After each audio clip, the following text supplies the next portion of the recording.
Assalamualaikum warahmatullah. Ñu ngi nuyu askan wi Tivaouane Peulh Niaga Niakoro siyaar kilifa yëpp di siyaar ñi nga xamante ni ñu ngi même coup bi daf ciy feeñ di siyaar ñi nga xamante ni ñooy journaliste yi fi taxaw waaw maa ngi tudd Mabary dëkk Tivaouane Peulh bokk ci collectif aar suñu moomeel waaw tey nag ñu defoon bëgg a def benn waxtaan bu gàtt rek ak askan bi nga xamante ni mooy askanu Tivaouane Peulh Niaga Niakoro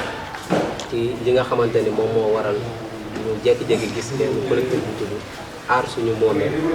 xam ni carrément judd na ci biir commune bi tey ñu bëggoon a yaatal ak yéen waxtaan ci li nga xamante ne moom mooy suñu biiwu combat ak li nga xamante ni jot nañ ko am ci ay résultats ak li nga xamante ni bëgg nañ ko yegg waaw ci loolu maa ngi toog ak ki nga xamante ne mooy suñu secrétaire muy Pape Ali Mbaye moom mi nga xamante ni moo chargé woon lépp loo xamante ni ci kii bi la nekk ak ki nga xamante ni mooy Mor Dieng président du mouvement Tivaouane Peulh la dëkk ak Ousmane Sock ak ki nga xamante mooy Mamadou Dieng mu ngi jógee ba Niaga moom tamit dina bokk ci ñi nga xamante ni dina joxe li nga xamante ni mooy information yi am ci côté Niaga en même temps am nañ ñi nga xamante ni ñu ngi jógee ba Bono ba ñu ngi ñëw léegi incha allah ñu bëgg ko yaata rek waxtaan boo xamante ni ci waxtaanu commune bi lay nekk kon nag bu koy yàlla dogalee ñu yëngati kàddu gi jox ki nga xamante ni mooy Pape Ali Mbaye waaw mu dugg si détails yi nga xamante ne moom moo waral collectif aar suñu moomeel juddu ba taxaw ci commune bi nga xamante ne mooy Tivaouane Peulh Niaga Niakoro asalaamaaleykum. coupé ren. salaamaaleykum wa rahmatulah. Pape xaaral tuuti.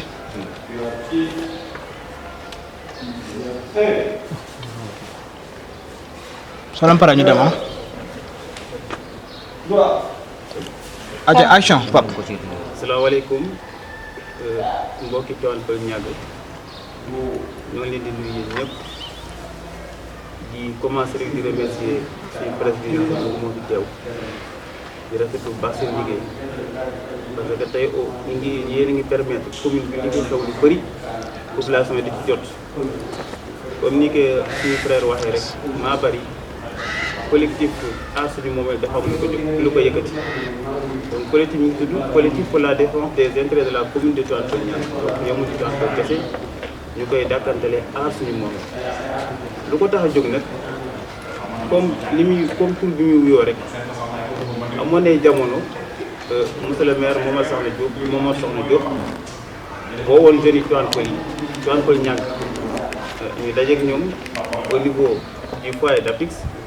ñuy waxtaan ci mbiru problème commune bi ak nan lañ koy réglé ci biir waxtaan bi nag ci la dugal benn kàddu mu ne station yi ngeen di gis diggante Tivaouane Peulh ak tool Abdoulaye Wade du ñu fay recette mairie Tivaouane Peulh mu doonoon lu ñu jaaxle ñu ñëpp mu ne parce que bokkut ci commune Tivaouane Peulh Niaga. Ousse mu ngi ñëw branché ma bu ñëwee nga jox ko ci dëkk bi ñu léegi de tool Abdoulaye Wade ba croisement Apix tey bokkul ci commune Tivaouane Peulh Niaga. waaw taal ko ñu ne loolu de bu xewee dinañu jaaxal trop parce que délimitation commune Tivaouane Peulh Niaga waxuñu si fenn ni Daaru Salaam dañ koo xaaj bii ñu yóbbu ko fii bu ñu yóbbu ko fii ñu ni nag tey ñoo dem aller vers l'information ñu ni li ñu njëkk a def mooy dem rencontrer les autorités yi nga xam ne moom mooy coutumière après dem ci administratif ñu dem ci chef de village yi dem ci imam yi dem ci yenn homme politique yi constat bi ñu am mooy ñoom ñëpp amoon nañ information mais nag comme que amuñu toutes les informations nécessaires moo tax duñ ci mën a sànni seen kàddu yiy yàgg dañuy xaar ba am lu leen leer ci mbir mi ñuy bind ba bind monsieur le maire mu recevoir ñu wax ko suñu njàqare ni ko loolu de monsieur le maire yaa ko yëkkati woon kàddu googu mais tey dañu bëgg gën ñoo leeral mbir mi mu ni loolu mooy li am te buñ ko yëgee yàggul ñu ni loolu moom yéemi ne parce que bu ñu référé wu li nga xam ne mooy décret bi def Kër Massar en département décret bi def Kër Massar en département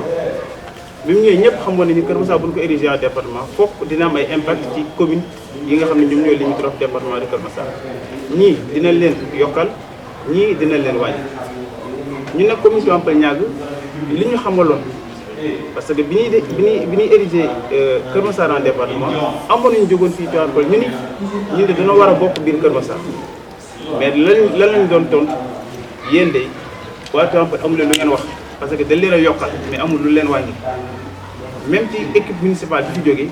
nee nañ soumettre na leen benn projet de découpage boobu li leen ci waxoon mooy ndax nag mu ngeen ñu yokkal leen yéen commune Tivaouane Peulh Niaga ci la ñu yokkalee Niakoulrab yokkal ñu Darou Salam extension mais projet de découpage boobu musul am fu ñuy wàññilee croisement bi jàpp Kër Ablaye loolu amul le décret 687 du 28 mai 2002 moom moo érigé Kër Massar en département beneen décret ñëw mooy décret 688 du 28 mai ñëw délimiter les territoires communaux yi nga xam ne laal na leen Tivaouane Peulh boo xoolee ci décret bi village ak cité yi nga xam ne ñoom ñoo constitué woon commune Tivaouane Peulh avant élection département Kër Massar yooyu ña nga fa ba léegi Darou Salam y compris mi ngi ci ba léegi maintenant dañ ñoo yokkal Niakoulrab yokkal Niakoulrab extension te ci biir décret bi amul fenn fu ñu wax ni Darou Salam sud bi ñuy wax jàpp croisement bi léegi dañ ko war a tax ci Kër Massar maintenant loolu lépp dafa am la nga xam ne bu nekkee ci réew ay loi ak ay règlement mooy doxal état te ñun ñu sommes dans un état très organisé au Sénégal te lu nekk dafa am la nga xam ne am na organe boo xam ne habilité buy gérer loolu te loi yi nga xam ne moom moo fondé li nga xam ne mooy délimitation territoriale l'acte 3 de la décentralisation objectif général bi ñu génnee mooy l'érection des territoires cohérents yi nga xam ne dina mën a porter benn développement durable te mënoon da ngay def benn territorial cohérent ba nga xam ne da ngay jël benn portion Tivaouane Peulh nga koy rattaché Kër Massar loolu xel nangu ko beneen bi tamit mooy tey bu fekkente ne ñun commune Tivaouane Peulh ñuy commencé di suqaliku ndànk commencé gis suñu bopp ci recette yi nga xam ne moom mooy génn bu ñu xamalee ni à travers des rumeurs tout simplement ni parti bi bokkul ci Tivaouane Peulh loolu beneen mbir lay doon waaw li doon yokk rek mooy à chaque fois bu décision amee que ça soit découpage administratif dafa ce qu'on appelle des mesures d'accompagnement mesures yi si topp mooy tey xam nga ni Jaxaay yokk nañ ko département Kër Massar élection yi weesu waa Jaxaay bi ñu voté seen vote dañ ko comptabiliser ci département bu Kër Massar tey jii Darou Salam bi mu voté seen vote fan lañ ko comptabiliser du Tivaouane Peulh que ça soit pour les élections locales que ça soit pour les élections législatives donc xel mënul nangu depuis 2021 ñu ni Darou Salam ci Kër Massar la benn partie Darou Salam ci Kër Massar la bokk ba pare ñuy seetaan loolu di am ba léegi ba pare leneen li ñu si yokk comme argument xamal leen ni gis ni ki tey ba léegi li ñu jàpp mooy Darou Salam sud ba jàpp croisement Pisse commune Tivaouane Peulh Niaga la bokk mooy tey jii tool Ablaye Wade fan la ñuy fayee frais de bornage ñu ngi koy fayee ci commune Tivaouane Peulh Niaga ci municipalité Niaga donc bu fekkee ay mbiru politique moo leen tax a jóg ci lii c'est bon tekkul ci suuf parce que délimitation bu ngeen gis dafa war a prendre compte surtout des aspects ce qu'on appelle des aspects sociaux mënoo fekk benn cité boo xam ne ñi ngi dëkk ay at nga bëgg koo xaaj ci digg bi jël benn partie bi boole ko ci benn commune beneen partie bi nga boole ko ci beneen commune loolu xel mënu ko beneen tamit ñun commune Tivaouane Peulh Niaga bu soxla ay ressources nga war ko jël coupé ko di ko yóbbu ci beneen commune kooku xel mënu ko nangu donc looloo tax tey ñu woote suñu conférence de presse di alerte parce que dañuy alerte ba léegi ñu ngi ci démarche administrative di jéem a rencontrer les autorités pour xam les tenants et les aboutissants mais dañuy alerte bu fekkee ni des maires politiques moom moo ne ci ginnaaw ñu teg loolu ci suuf bu fekkente ni décret bi dafa am beneen document bu ñëw bu wane ni parti boobu de ci Kër Massar Nord la bokk erreur la te bu dee erreur dañ ko war a rectifier waaw donc ñu joxaat suñu kàddu gi rek suñu président ba ñu contribution waaw bon ñu ngi siyaaraat ñëpp di wax ni j'espère que li mu wax dégg nañ ko waaw parce que dañ naan combat boo nekk li am solo mooy nga dem di wuti information yi nga xamante ni moom moo lay permettre li ngay wax nga xam ko parce que bëgg nañ ëllëg bu ñu fi jógee ñu xam ne li ñuy wax lépp lu ñu leer la tey li waral xeex bi mooy tey boo xoolee Kër Massar bi ñuy jege ñun ñoo ko fuuf ñoo ko fi espace ëpp ko lépp tey boo xoolee mën naa ne ci gouvernement bi peut-être population bi wàcc foofu par ngoon jaaykat yi waa doomu Tivaouane Peulh doomu Niaga doomu Niakoulrab doomu Jaxaay maanaam mën naa ne loolu la gouvernement bi gis ba jàpp ne sax Kër Massar dafa yaatu mais Kër Massar ñoo ko fuuf tey li waral combat mooy dañu bëgg a téye li ñu moom parce que li tax ñu war ko téye mooy tey buñu ne Kër Massar dafa am côté boo xam ne daf ko laal ñu dem côté Niaga ñu ne Sangalkam dafa am côté boo xam ne daf ko laal ñu dem fi nga xamante ne mooy Lac Rose ñu ne am na côté boo xamante ne kat bu ñu sàgganee tuuti peut-être Bambilor dina ko laal mais bu boobaa day mel ni ñun dañuy doon ay gâteau quoi parce que tey li Kër Massar mais ñun bëgg nañ fii ak 5 ans wala fii ak 10 ans mais ñu am ko parce que tey ministre bi nga xamante ne exemple tey moo yor wàllum découpage bi ñu naree njëkk a def découpage en 2011 pourtant da ko xeex même am bu ci amul ndam mais dafa continuer combat ba yàlla def ko ministre bi nga xamante ne moom mooy daggaat mu ñëw jëlaat li nga xamante ne dañ ko wàññi woon ci moom kon jàpp naa ne combat bi du benn affaire boo xamante ne lu ndaw la te il est temps que ni ñu xam ni maanaam yoruñu loo xamante ne dañ koy caxat-caxatee wala yoruñu loo xamante ne fu nekk waaye nga nekk promoteur wala nga nekk borom alal nga ñëw rek dagg suñu pàcc yóbbu xam nga génn sa benn somme teg ko fi yaakaar naa loolu dafay war a jeex parce que tey ñëpp xam nañ ni ku xam Géejawaay xam ne ay jamono am na nu meloon ku xam Gunaas Medina Gunaas xam ne ay jamono am na nu meloon mais tey ci gëm seen commune moo waral tey boo fa jaaree day mel ni fii ndox sax mosu ko am tey boo xoolee ñun tey suñu commune yi ren kañ lañ daan am jafe-jafe ndox ay inondation daaw ñu ko am tey bu fekkee ne ñu ngi gën a xat dëkkuwaay yaa ngi gën a bëri tey ñi dëkk seegul ñoo ëpp sax ñi nga xamante ni dëkk nañ tey buñ demee ba commune bi commencé taa kon lan la ñu war a def ñun doomu commune bi dañoo war a taxaw ñu xool parce que dafa am loo xamante ne moment bi nga koy xeex parce que moment bi lay metti mais suba amaana peut-être ñun suñuy doom wala suñuy rakk ñoom ñoo ciy jëriñu mais pour man loolu mooy avantage bi mooy tey ñun bëgg nañ ñun ñu nekk département mais bu ñu nekkee département mais ñàgg day nekk commune ñàgg bu nekkee commune day am maire boppam su boobaa maire bi day liggéey Tivaouane Peulh kazalika loolu yëpp dañuy am loolu mais loolu mooy l'importance bi nga xamante ni moom mooy combat bi tey duñ nekk si dëkk boo xamante ni ñun dañoo am ressource tey boo xoolee tey ñu ngi naan ay pôle urbain day ñëw fii ñu ngi xool Lac Rose fii la nekk bokk na si site yu ñu gën a visité si àdduna bi tey suñu commune la nekk dañ naan ñàkk organisation moo tax tey mënul jëriñ mais est-ce que nekkul temps ñu jël loolu yëpp teg ko si table organiser suñu bopp maanaam jël lépp bañ ci xoolati man Lac bi mu may jëriñ maa ngi ciy am lu may suturloo sama yoon nekk lu ma neex laay def bu ñu gisee danger dañ ko war a alerter parce que commune bi suba mën na mel noo xamante ni tey wax dëgg fa yàlla ñu ñëpp dinañ xam ne kat combat bi jamono bi ñuy xeex ndox amu fi bi ñuy xeex amuñu tëli bu baax bi ñuy xeex sonnoon nañ courant bi doyul mais tey alhamdulilahi rabbil alamin quoi j'espère que ni loolu mooy biiwu combat bi di wax na du combat wu benn nit parce que des fois yàlla mooy saxal si doomu aadama bu wax benn mot rek moo bi ñëpp sopp ko wala ñëpp ànd ci li mu wax mais ku ci nekk képp koo xamante ne tey ci commune nga dëkk muy ku dëkk ba fooba da nga war a mën a xam ne tey il est temps que ñun ñëpp ñu taxaw te li nga xamante ne ñun ñoo ko moom parce que gars yi espace ak la ñuy wër tey bu ñu ñàkkee fayda ñu ñuy cof parce que daan nañu cof ñu noot ñi fi nekkoon bu ñu kaasee ñaari yoon ñetti yoon bu ñu sonnee dañuy toog parce que chaque jour ñu wax ñu nañu xeex ci commune bi dafa jafe parce que ñi la gën a jege peut-être ñoom ñoo lay won ginnaaw wala ñi la gën a jege ñoo lay faqastal man jàpp naa ni du loolu mooy objectif bi kii faqastal ak ki nga xamante ne jël na yoon bu jub nañu wootante ñu waxtaan ñoo xam ne avenir commune bi si ñun ñëpp la nekk tey peut-être ñi toog sama ginnaaw ñëpp yàlla suñu borom mën na si seppi kenn tey ëllëg mu jiite commune bi tey bu yàlla defee commune bi département mais ñi fi toog nii mais ku ci nekk avantage day gën a féete sa côté tey si ñun ñii kenn mën na nekk maire ñàgg kenn mën na nekk maire Tivaouane kenn mën na nekk kër maire kër Marème Menga kër Balaak Jean whatever yooyu yëpp mën na nekk kon loolu mooy biiwu combat di wax ni nag benn affaire la boo xamante ne xam nañ ni yombul parce que affaire délimitation dafa xaw a doy waar mais li ñu ciy wax rek mooy duñ ci wax dara lu ñu leerul benn duñ ci wax dara loo xamante ni dañ koy wax ci suñu bànneexu bakkan duñ ci dox tamit dara loo xamante ni dañ koy dox parce que dañoo bëgg siiw wala dañoo bëgg nit ñi duñu gis déedéet lépp loo xamante ne dañ koy jox askan bi rek dafay fekk que ni dem nañ ba am information bi xam ni carrément lii mooy dëgg bi nga xamante ne moom la ñu jox j'espère que dem nañ ba gis maire Malika li nga xamante ne mooy station d'épilation bi nekk fii biñ demee ba ci moom doon ci am jiixi jaaxa ndax da koy fay wala Tivaouane Peulh lay fay waa Tivaouane Peulh suñu maire xamal nañu fayu ko moom biñu demee ci moom leeralal nañu ko moom tamit fayu ko mais tamit woo nañu ci dialogue woo nañu ci waxtaan parce que nee na ñun ay dëkkandoo lañ dara warul mën a ñaaw kon yaakaar naa ni grandeur boobu moom moo am ba recevoir ñu su ko yeneen autorités yi amee j'espère que li ñuy xeex du metti sax dinañ jëlaat li nga xamante ni moom la ñu moom ñoom ñu jël li ñu moom ñoom ku si nekk mën a gérer li nga xamante ni moom mooy say ressources naturelles di lancer appel di wax ni àdduna bi fi mu toll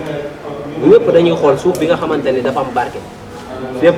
même suñu mag yi nga xamante ni wala suñu papa yi nga xamante ni nekkuñu Sénégal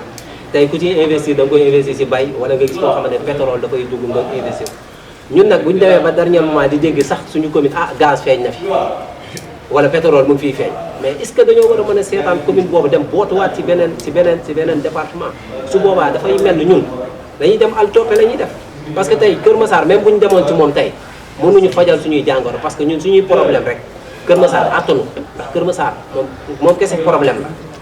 comprendre Rufisque bi ñu yàgg a nekk gis nañ ni carrément ne am na lu bëri loo xam ne ñun manqué nañ ko mais est-ce que waruñoo mën a xool yooyu faute yooyu yëpp ñu war a toog na ñun kat il est temps que ñu fexe moom suñu bopp parce que liberté yaa koy xeexal sa bopp j'espère que Kër Massar ëpp ñu ay jeunes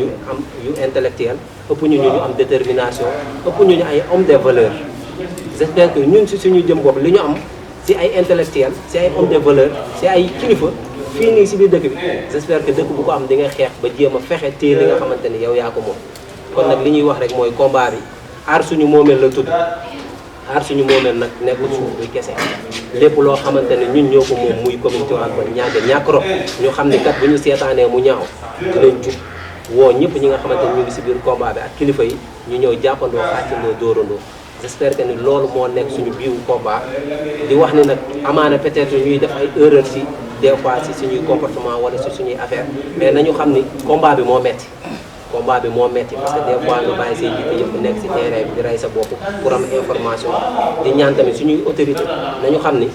duñu seeni noonu quoi dañoo ñëw pour dimbali leen parce que dimbali leen weesu ñu leen wutal information di leen ko jox kon nag jàpp naa ni dégg nañ li nga xamante ni moom mooy message bi nga xamante ni moom la ñu lancé te ñu ngi leen ciy woo di ci woo képp koo xamante ni doomu commune Tivaouane Peulh ñàkk rop nga ñëw bokk ci biir combat bi li ñu ñëppalee ci information nga jox ñu ko ñu àndandoo xeexandoo ci loolu j'espère que ni loolu laa amoon li nga xamante ni moom laay jàllale di woo sama frère bi nga xamante ni mu ngi jógee ba ñàgg su ko defee mu ñëw moom tamit wax li nga xamante ni mooy jafe-jafe yi ñu am ñoom ci côté lac bi côté boobu noonu su waxee ba pare après ñu jëlaat suñu beneen grand frère boo xamante ni mu ngi jóge ba Bono ba su ko defee moom tamit mu wax li nga xamante ni mooy seen jafe-jafe yi nga xamante ni moom la ñu am si côté boobu di wax ne asalaamaaleykum. asalaamaaleykum ñu ngi nuyu ñëpp di leen ziar di leen jox seen wàccuwaay di leen ñaanal jàmm di ko sàkku ci yéen di nuyu commune Tivaouane Peulh ñàkk yëpp di leen ziar bu yëpp bala maa dugg ci li ñu war a wax parce que waxtaan wi dugg nañ ci pàcc bu am solo te jot naa ne li ci jot a leeral macha allah leer na ci ay nopp ci ku bëgg a dégg di dolliwaat ne rek di dolliwaat courage wax dëgg yàlla parce que lii ñu am nii wax dëgg yàlla yombul dem ba commune Tivaouane Peulh ñaar bi seen i jeunes ànd di xeexandoo lenn muy intérêt bi nga xamante ne moo di commune bi. loolu nag bu amee man yaakaar naa ne képp koo xamante ne dëgg moo tax a jóg képp koo xamante ne développement commune bi moo tax a jóg war nga ci mën a kontaan. di wax aussi ci beneen pàcc bi ñuy wax mooy Lac Rose ñu fa lan dëkk màggee fa ba doy ni ñu doy te ñàgg rek bokk na ci li nga xamante ne nii Lac Rose daf koy dundal ñu juddoo fa màggee fa mu am benn trace ndox boo xamante ne nii moo ngi dawee fi nga xamante ne nii moo di côté Thiès jaar fi nga xamante ne moo di Dakkanma ak beneen trace ndox boo xamante ne mu ngi jógee côté Mbawaan jaar fi nga xamante ne moo di génération di versé ci lac bi ñaari way yooyu nekkoon fi depuis suñuy maam ba tey jii ba sécheresse amoon fi ba yàlla dogalaat jamono ji ak ñetti taw yi nawet yi nga xam ne moo fi jot a jaaragul si ñetti at yi ñu weesu ndox boobu di fi jëw di daw ci lac bi di versé lac bi versé boo xamante ne amaana tiital na ñëpp te jéggi na dayo te donte ka sax yàgg na ko versé waaye ci loolu dañ ci am leneen lu ñu ci waxaat muy ñu gis ne monsieur le maire Momar Sokhna Diop ànd nag ki nga xamante ne moo di ministre de l'intérieur Antoine Félix Diome ñëwoon ci nga xamante ne ni moo di ñàkk doon ñu masawu ci li nga xamante ne ni moom moo ñu dal waaye ci loolu dañ ciy dégg ay wax yi ñu ca dégg nag moo ñu taxal tey waral lii ñu commencé toog ñi di ko wax parce que gis naa ne dañu am benn canal boo xamante ne ñu ngi ko war a jëlee fi nga xamante ne nii moo di Kounoune ak ñaag bi mu ngi nekk 6 kilomètres 7 kilomètres comme ñoom ni ñu ko waxee léegi ci loolu noonu Kounoune ak ñàgg 7 kilomètres la comme ni ma ko wax mu nekk loo xamante ne ni entre Foundiougne Kër Massar Jaxaay ak inondation yi nga xamante ne ñoom ñoo fay am ñu gis ne foofu fekk canal bi foofu lañ koy jëlee bëgg ko traversé ci li nga xam ne moo di way bi mu war a ñëw versé li nga xamante ne moo di Lac Rose dañuy wax ne loolu noonu bokkul ci way gi mu ngi déparé boo génnee Diamniadio jàpp Kees ñëw dugg fi nga xamante ne moo di Sangalkam versé fi nga xamante ne moo di Lac Rose jaar village des Tortues ci loolu nag ñu ciy am lu ñuy leeral ci ki nga xamante ne moo di Antoine Félix Diome ak suñu maire monsieur le maire parce que yaakaar naa ne tamit aussi mënul xam lépp ñun nag ci li ñuy wax nii dañ koy dimbali rek parce que bëgg nañ bu fi nekkee ba bu mu fiy jógee mu nekk fi nekkin bu rafet bëgg nañ ba bu fi jógee tamit aussi bëgg nañ mu nekk fi nekk boo xam ne ba lépp lu mu joxe ñu ne ah lii kat Papis moo ko defar pour mu leer moo tax tey ñuy alerter bu ñu mënee gis ci suñu vidéo yi ñuy wax pour mu xam carrément ñun dañuy wax lan la ak naka parce que ministre bi nga xamante ne nii moom moo fi ñëw xamul site bi mu ñëw xamul ndox bi nu muy dawee xamul nu muy duggee ci Lac te Lac Rose nekk patrimoine boo xamante ne nii yaakaar naa ne ñun jeunes yi nga xamante ne ñoo dëkk ñaar ña fay xëy di liggéey Lac Rose moo ko foofu ñee xëy di génn ñaar te loolu ni muy versé ci lac bi yàgg na ko versé te amul benn impact bu mu indil Lac Rose léegi nag ñuy wax 6 kilomètres yooyu ñu ne dañuy koy génne pont ba ñu waxtaan nañ si ñoom ñu wax ne loolu noonu bu fekkee dañ ko yaakaar te moom la ñu bëgg a décider pour def ko man ñu ngi leen di alerte rawatina commençant par man ñu ngi leen di alerte xamal na leen mais ndox boobu noonu war a jógee Kounoune jàpp li nga xamante ne ni moo di Jaxaay 1 ba 2 ba Kër Massar ni muy inondé bu fekkee dañ ko bëgg a boole ci way gi muy verser Lac Rose bi kon yaakaar naa ne exploitation du sel bi nga xamante ne moo war a am tant que Sénégal gépp bokk ko kon bu baax mën na indi jafe-jafe yoo xamante ne nii mën na jur leneen mën na jur saafara soo xamante ne ni dafay indi jàngoro ñuy wax ne pont bi fa mu war a jaar nañ ko fa jaarale tëj ko comme ni ko Momar Soxna Diop waxe ba benn danger du ci am muy mën a verser lac bi chaque année bu jot ndax loolu yoonu ndox dañuy wax ne moom mooy titre foncier te fi ko fu mu mës a jaar ndox du bàyyi yoonam loolu nag ñu siy am jàngat bu wér xamal ne que ñun foofu la ñu juddoo te danger bi ci gën a amaat tamit aussi luñ ci gën a mën a taxaw ñu taxaw ci parce que cité bi nga xamante ne fa lay traverse muy commencé def di déborder di dugg ci biir cité bi te yaakaar naa ne ñun ñi nga xam ne ñoo dëkk ñàkk ñun xam nañu way gi bu baax ak ni muy rombee ñun xam nañu way gi bu baax ni muy rombee te aussi yaakaar naa ne ñoom ñi nga xamante ne ñoom ñoo gën a sës li nga xamante ne moo di way gi amaana si ñoom la gën a doon danger kon ñun ñi nga xamante ne ñun yàgg nañ fi te xam nañ ko di nuyu ñëpp nag di leen ziar di wax ne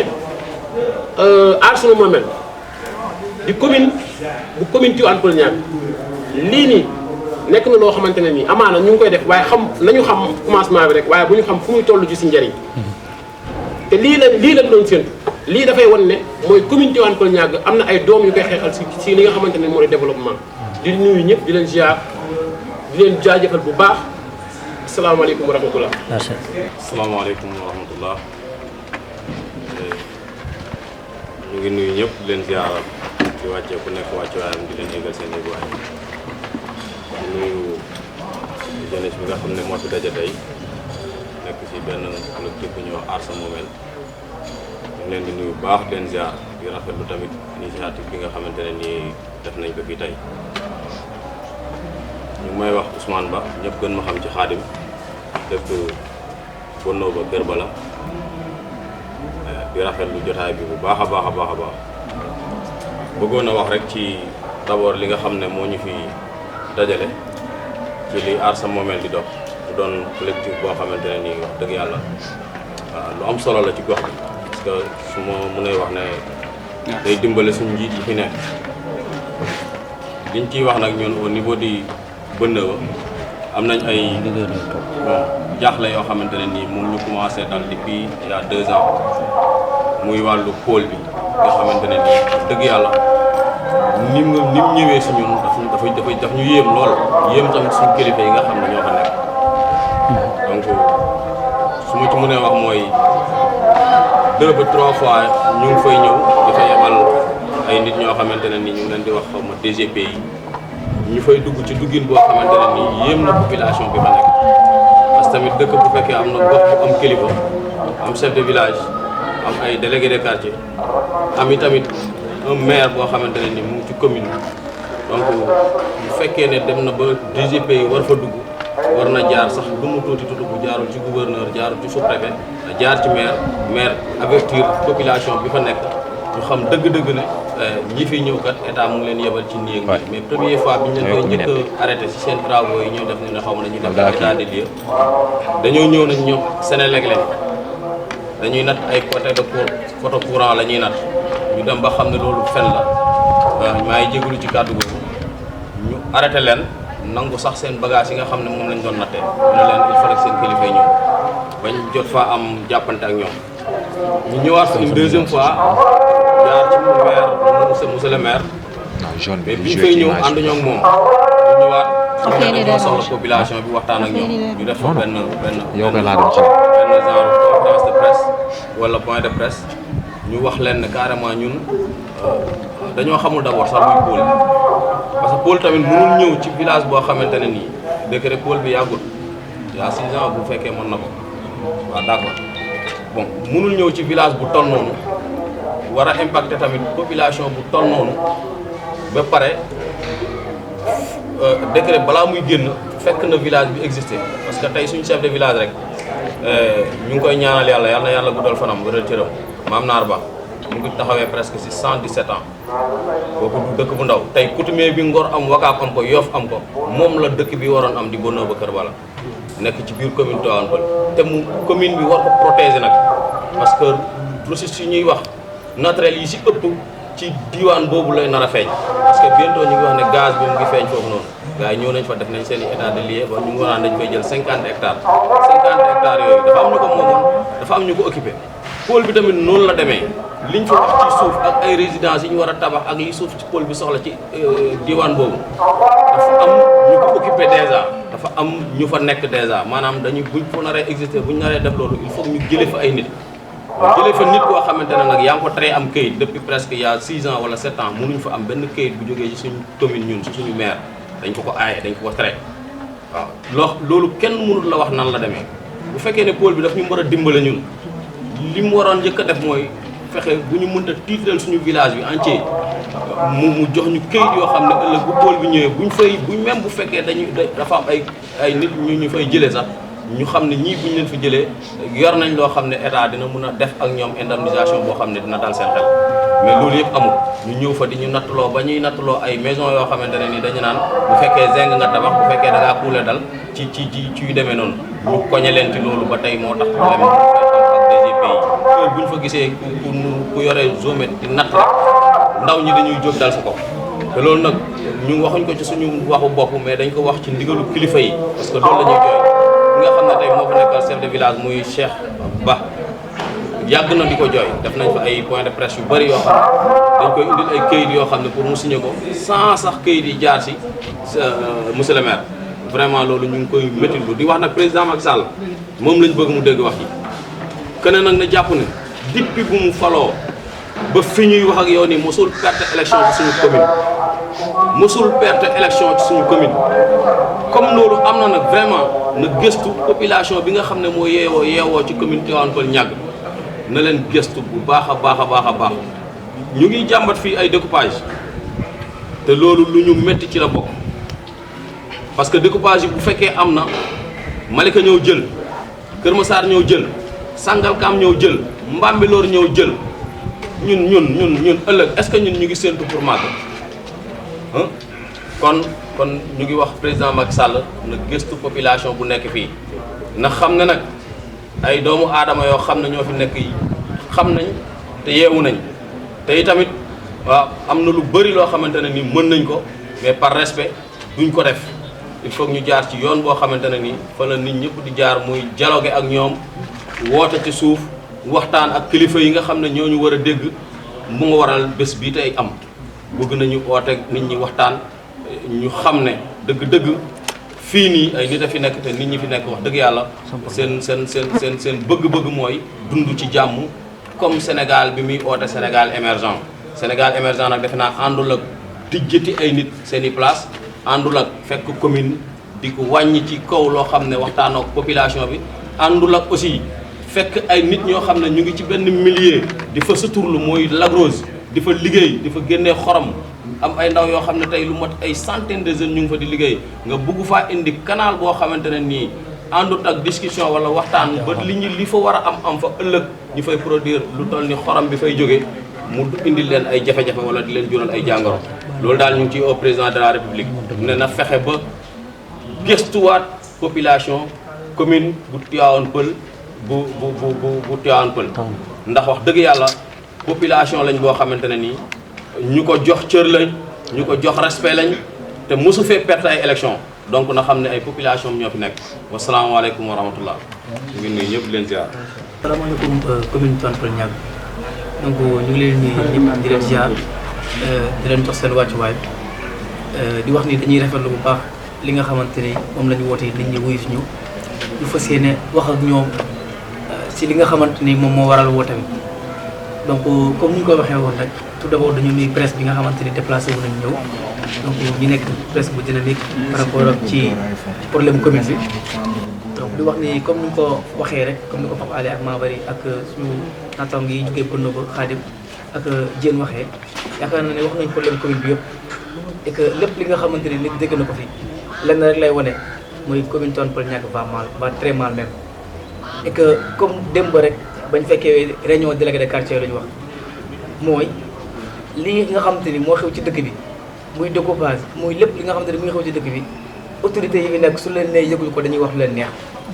mooy ñoom ñi fi nekk ñëpp y compris la maire yëg nañu xew parce que ba ñuy ñëw ki nga xamante ni moom moo wax loolu noonu du ma tudd turam pas diplomatie mais ba ñuy ñëw woo nañ maire ni ko dañuy ñëw pour def découpage amal koo yebal soo mënul ñëw maire am ko mu yebal kooku aussi du ma tudd turam parce que dafa am lu nga xam ne moom la ñuy préparé mënu ko demal kooku demul kon donc fekkee yow da laa yebal pour nga ñëw xool ñëwoo ku nga xam ne moom day natt mais day natt lu ko neex dem yoonam la preuve mooy ba ñuy njëkk def commune Tivaouane Peulh Niaga commune dañ ko naroon rattaché Bambilor bañ laajee Aliou Sow lan moo tax nga bëgg a def loolu noonu mais dafa tontu ni ki nga xamante ni moom lañ jëbal pour mu dem def étude yooyu noonu daf ni il paraît que Tivaouane Peulh daal dëkk bu ndaw la donc et puis il paraît amu fi yéen ñeneen déplacé wu ngir dem xool kon yaakaar naa ni loolu moo ñu dalaat ci même situation et que lenn rek lañ ciy wax mooy comme ni ko suñu naataango ngay waxee loolu moom amul sax lu ñuy négocier duñ ko nangu tey duñ ko nangu suba duñ ko nangu gannaaw suba parce que premièrement sànq Pape Alé mu ngi koy rappelé décret bi nga xamante ni moom moo def Kër Massar département mu nekk décret 2021 687 du 28 mai 2021 dafa préciser lu leer nañ ci par rapport ak situation découpage bi que ni commune Tivaouane Peulh Niaga kenn jëlalu ko dañ koo doon leen ñàkkarom ak ñàkkarom station te que loolu dañ koy wax sous-préfet mi ngi fii nii jour conseil municipal boobu nga maa ngi woon ci salle bi ba ko sous-préfet di wax maa ngi toog kon donc tey bu ñu ñëwaatee quelques jours ñu bëgg ñu wax li nga xamante ni c'est contraire ak li nga xamante ni moom la ñu waxoon mais mënuñu ko nangu et que deuxièmement mooy li nga xamante ni moom la Omar Gueye bind si li nga xamante ni mooy les quartiers et villages yu nekk ci commune Tivaouane Peulh Niaga dafa leer naññi et que Darou Salam ni ko cité nommément que ni si commune Tivaouane Peulh Niaga la bokk kon donc keneen ku jógee fële naan Darou Salam ci commune Tivaouane Peulh Niaga ak ku la si mën a jàppale loolu ay waxu naxee mbaay la et que loolu moom mënuñu duggul suñu bopp te duggul suñu bopp et que kon lu ñuy wax maire mooy am na lu ñu waxante mu ni que ni moom mi ngi ci combat bi donc puisque mi ngi ci combat bi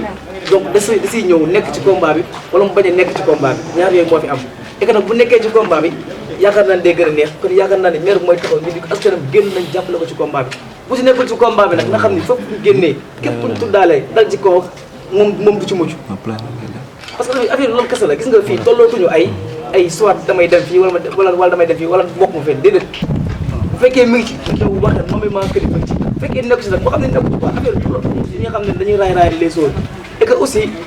man su ma amee conseil bu may lancé wala message bu may joxe yaakaar naa ne suñu autorités yi nekk Tivaouane Peulh moom laa koy jox mais ñu actuellement ñoom laay wax ñu yeewu quoi parce que bu njëkk jeunes yi lañ doon wax naan yeewu leen mais yaakaar naa ne actuellement ñoom laay wax ñu yeewu xam nga la moo tax parce que comment kan mooy inconscient mooy ki nga xamante ni dafa jàpp ñi nga xamante ne dañoo inconscient koo koy inconscient parce que yaakaar naa ne actuellement jeunes yi lépp la ñuy def xam nañ ko bu baax gis nga Pape Diop à chaque fois day répété que ni du cuune gis nga jeune bu muy def yëpp on l'a compris moom sax moom moo nekkul cuune waaye masama ñun ñi nga xamante ni ñoo nekk si combat bi suba ngoon da ci daw gis nga Voltaire day wax trop de tête trop d'esprit moom benn moom bopp xoolam kese la utiliser déglu conseil boppam rek lay déglu waaw sagam moom kese moo mën a déglu boppam man ndax masement nga ñun ñi nga xam ne ñu fiy toog nga xam ne xalaat bu fi jógee nekkul xalaatu kenn mais xalaatu ñëpp la kon donc bu jàppee ni mën nañu dribbler wala mën na yebal nit mu dribbler ñu wallaay dañuy nax seen bopp combat bii nii comme ni ñu ko wax rek après nañ ko at buñ ko gañewul tey dinañ ko gañe at bii di ñëw wala ba sa toog mais tôt ou tard je réitère tôt ou tard lépp lu ñu mës a jël commune Tivaouane Peulh ñàgg dinañ ko delloo loolu moom il faut que discours boobu mu leer te dégg muy dugg si bopp nit ñi lépp lu ñu mës a jël commune Tivaouane Peulh ñàgg dinañu ko delloo station d'opération bi gis nañ dañ nag maire Malika mu xam ni booy yi nii ñëw ñu fi pour jaaxaat wax nañ ko li nga xamante ni mooy suñu ambition si station d'opération bi donc puisque nee na fayul Malika ah mais kazalika fayul Malika fayul suñu commune premièrement luy njëkk a def mooy dem gisante ak ñoom lan moo tax fay ñu ak xam kañ lañ fi ñëw loolu yëpp dinañ ko fay commune bi wala sinon dinañ dem ak ñoom fu ñu war a dem ak ñoom mais aussi dañ koy exiger d'ici mercredi prochain mu bind ANAT wax ko li nga xamante ni moom la ñu war a parce que mercredi prochain si la ñu war a am conférence bi nga xamante ni tous les médias nationaux da leen invité foofu nag ñaar mooy am soit day ñëw bokk si combat bi wala bu bañ see bokk gis su bokkul moom yaakaar naa ni waxuma la ministre de mais chef de quartier sax du ko doon parce que fépp ñu njëkkaale ñi nga xamante ni ñoo def lii moom duñu ko baax kon noppu ci une semaine lañ ko jox ultimatum une semaine pour que mu régler li nga xam ne ni moom la war a régler ak waa ANAT parce que commune Tivaouane Peulh Niaga nekkul gâteau encore une fois ba waaye fu waay neex jóge dagg loolu moom jeex na fi parce que comme ni ko gars yi waxee les jeunes taxaw nañ temm pour que lépp li nga xamante ne dañ ko doon def suñu autorités yi am complexe gis nga autorité Tivaouane Peulh Niaga complexe rek moo leen jàpp complexe kese gis nga démb délégué de quartier li ñu wax dafa leer paa bi bëgg naa tudd turam mais mën ma ko tudd mais daf ni gis nga luy xew ci commune bi ñoom ñëpp ke amul kenn koo xamante ni yëgu ko la preuve mooy kuñ seet si mais da ngay wax ba wax loo xam ne ñoo xamuñu ko woon et que pourtant ñoom ñëpp ñu ngi toog seen ruq yi toog noppi tey looloo tax man actuellement mënu maa terminer te gërëmoo ki nga xam ne ni mooy jëriñ Bassirou Ka parce que tamit Olof Ndiaye day wax nit soo nekkee si naqar même su ñëwee seet si la te joxu la dërëm mais quand même kooku yëg na la parce que moom lañ gis seule autorité bi nga xam ne ni fu mu toogee lu mu métti dina dugal dinañu laaxal suñu problème kon donc kooku amuñu fayam ñu ngi remercier aussi ki nga xamante ni mooy Mour Ba gis wax nañu aussi li nga xamante ni moom la si war a taxawee que ni moom mënul ñëw nekk ci kanam mais dina si taxawaay boo xam ne taxawaay ku nekk ci kanam la maanaam moom fépp fu ñu wootee dinañ ñëw bu laalee laaj ci set dina sol bu waree mars dina mars ça veut dire que genre autorité yooyu lañ soxla gis nga Olof Ndiaye day wax ni mu kilifa war na jomm à chaque fois bu sa njaboot nekkee si tiis jël sa bët maanaam à chaque fois bu ñu amee soxla dañ naan kii jarul boobu parce que mënuñu régler suñu problème ça veut dire que tollootuñ fi nga xamante ni Papis Diop dañ naan ko lépp lu xew maanaam yóbbu ko loolu moom jeex na fi et que aussi on a vu des gens yi nga xamante ni wax nañ que ni à chaque fois bëgg nañ ab lu ñu def ci commune mais problème signature ba la ñuy am et que loolu aussi dañ koy wax que ni loolu dootu fi amati léegi ñaar mooy am soit dañuy ñëw indi li nga xamante ni moom lañ fiy maye ñu indi ko fi par force wala ñu jàpp ñun yëpp yóbbu et que combat bi pare nañ ci pour loolu noonu lépp li nga xamante ni dinañ ko def pour commune Tivaouane Peulh Niaga baax incha allah rabbi pare nañ pour def ko et par tous les moyens de gré ou bien de force soit par diplomatie soit par la force asalaamaaleykum wa rahmatullah